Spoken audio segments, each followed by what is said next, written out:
Hey kids, today we are going to start breaking down our create task for the AP exam. As you can see on code.org, there's going to be 3 lessons. The first is going to be setting it up. The second is going to be you creating a plan. And then the third is you carrying out the plan. We're going to spend a couple of days and really break down and understand what the create task is. There are going to be a couple videos. Normally we do this in a class period or two, but since I cannot see you or get any feedback, I'm really going to break this down in depth.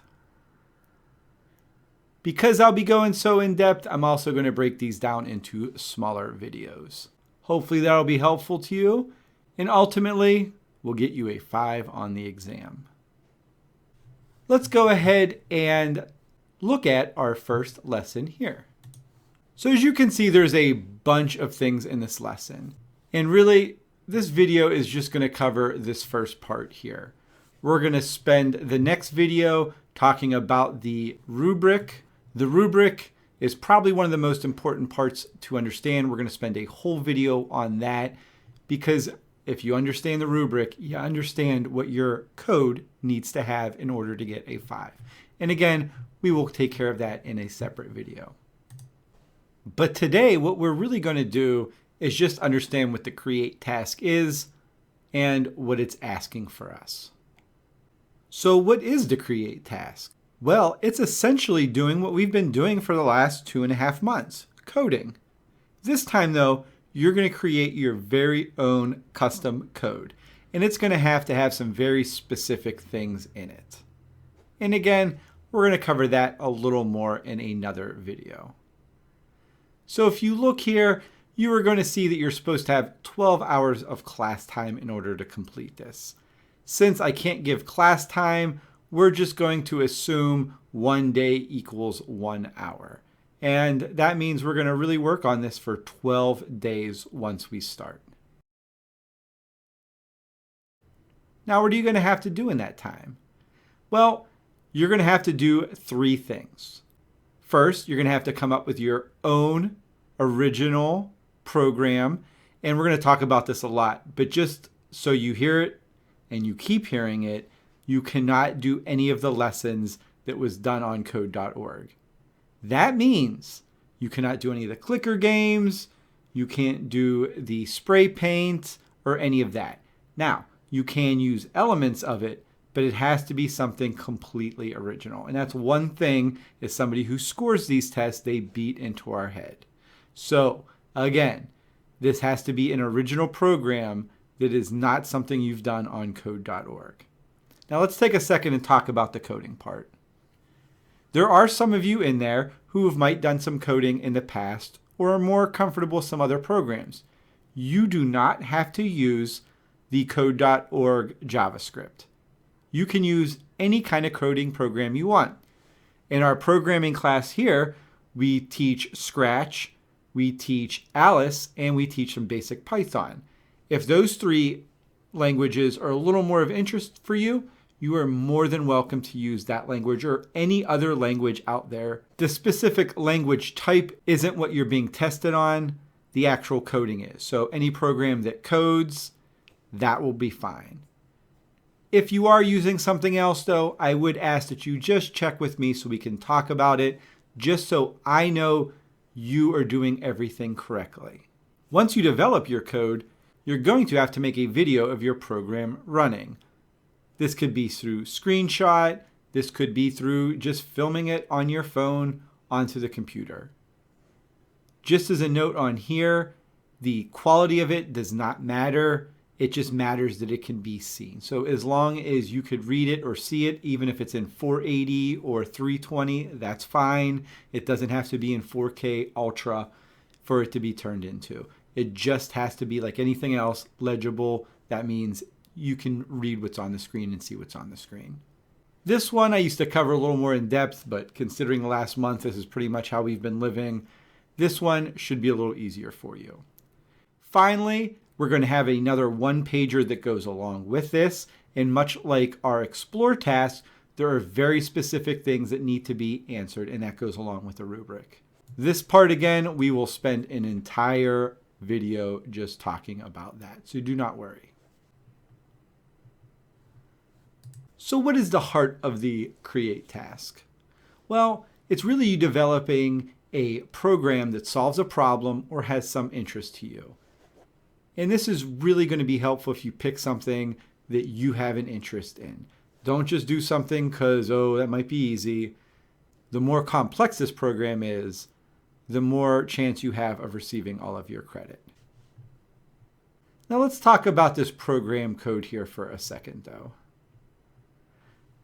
There are going to be a couple things you're going to have to do here. And your program itself, first, has to be independently developed. And this means you just can't take anything straight from something we've done and put it right in your program. It has to be something you've created independently. That means if there's a timer that we've done in class a lot, you have to put a twist on your timer. Maybe it counts from a range. Maybe it only does something in between. The point of this is you just cannot copy and paste things in and expect to get full credit. Now the main part of this is you're going to develop your own algorithm. What's an algorithm again? Just taking this off of code.org, an algorithm is a precise sequence of instructions for a process that can be executed by a computer. What does that really mean? Really what that means is either it's a list or a set of directions. It is something that needs to be executed. If you would like to review algorithms a little more, just to let you know, Unit 3, Chapter 2 dealt all with algorithms. I reopened that lesson up, so if you'd like to go check it out and just brush up on what algorithms are, feel free to. This point is really saying you're going to have a complex algorithm. Whatever it's accomplishing is going to have to accomplish at least two things or more. If you want a better example of what an algorithm is, let's go back to lesson 10. In this one, we had our color sleuth game where one of these boxes was a different color. So under the function button handle here, it had a set of directions it had to go down. It had to determine which player it was, whether or not to update the score, and then to switch to the next player. That is a set of instructions. This right here would count as two sets of algorithms in there because you are one, dealing with the score, and two, dealing with the color. So that's two different things happening, and you need a set of instructions for both of those to happen. The next thing you're going to have to do is you're going to have to develop an abstraction that manages this complexity. What is an abstraction, you ask? This is one of my favorite examples of what an abstraction in programming is, the classic recipe example.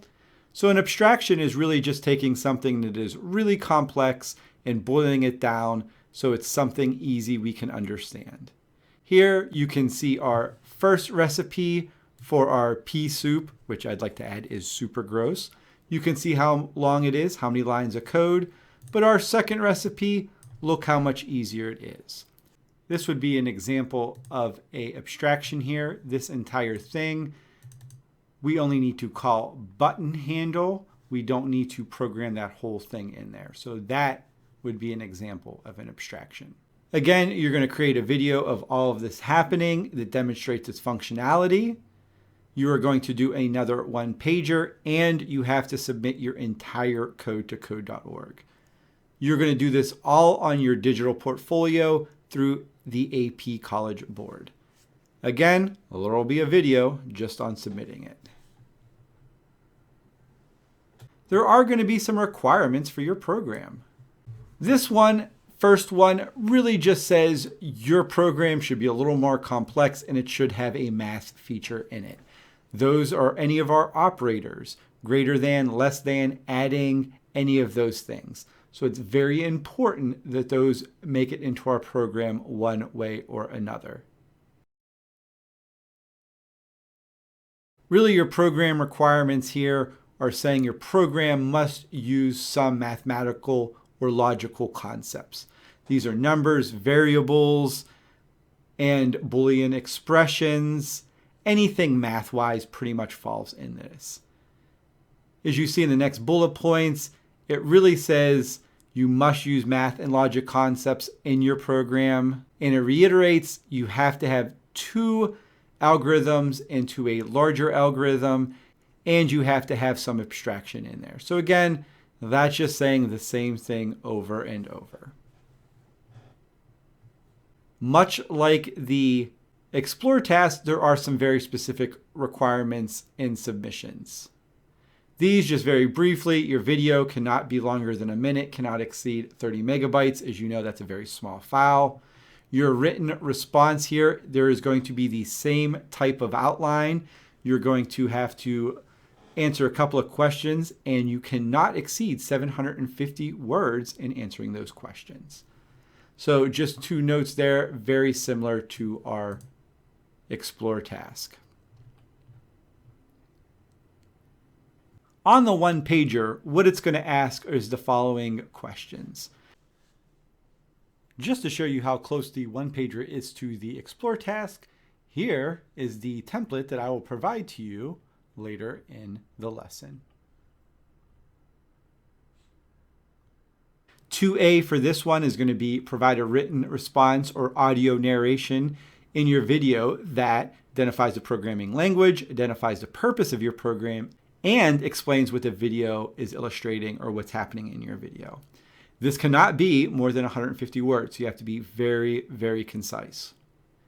The next one is going to be describe the incremental and iterative development process of your program. How did you design it? How did it grow? How did you build upon it? You are going to focus on 2 distinct points in that process. You're going to describe the difficulty or opportunities you encountered and how they're resolved or incorporated. Pretty much, you're going to look for some good and some bad. You have to identify at least one of each and describe how you overcame it. We are going to capture and paste a program code segment that implements the algorithm over there, and it has to be in that oval. We did one of these tasks before. I believe it was our AP Create task number 4. This is referring to lesson 10, lesson 25, 26, and 27. This went over abstraction, identifying the algorithm, and talking about the algorithm. I highly suggest you go back, look at lesson 10, 25, 26, 27, and look at the feedback I put on the sheets you turned into Google Classroom. And then finally, we have to put the entire large program in there, and then we have to mark with a rectangle what our abstraction is. Essentially, when you put your code out, you're going to have a giant readout of your code. An oval were the parts of your algorithm that you created, and then you're going to have a rectangle which represents the abstraction you created. As always, if you had some help in it, you must acknowledge who helped you, and it's better that you did. One of the things that AP actually really recommends is that you get help with this process. Again, straight from AP's words, you're strongly encouraged to work with another person in the class to help you. This again goes through their design process in pairing. So you're always bouncing ideas off somebody, and the process gets more refined the more you talk to somebody. Please reach out to somebody in the class to help you through it. I really promise you, reaching out to another student will help your code become better.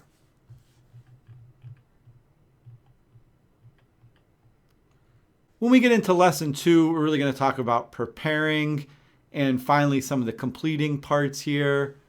But right now, you should really be brainstorming ideas that are of an interest to you. Start thinking about some sort of program that you would like to code up.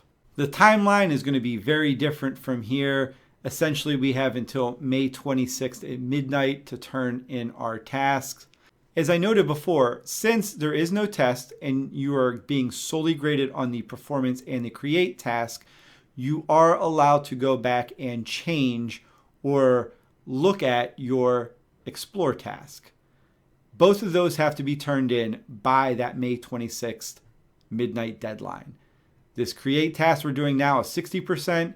That explore task you did in December is 40%. That's all you're going to be graded on. Just some don'ts here that they really want you to know about. One, you cannot collaborate on the video or any of the written responses. That has to be your own. So you have to do that. You cannot submit work that has been revised, amended, or corrected by another individual.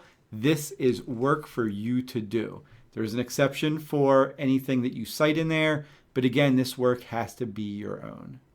Also remember, when we're submitting stuff, not to have our name anywhere in it. So make sure your name isn't in the files, the video name, anywhere. Do not use your name. And that there is really an overview of what this task is.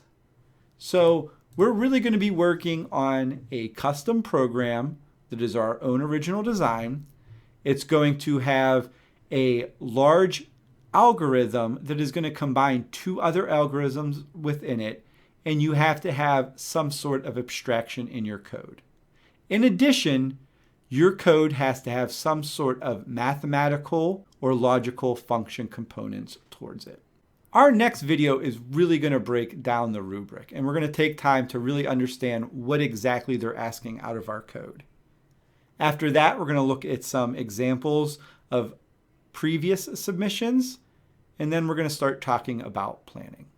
Well, that's it right now for what the create task is. Hopefully you understand it a little better.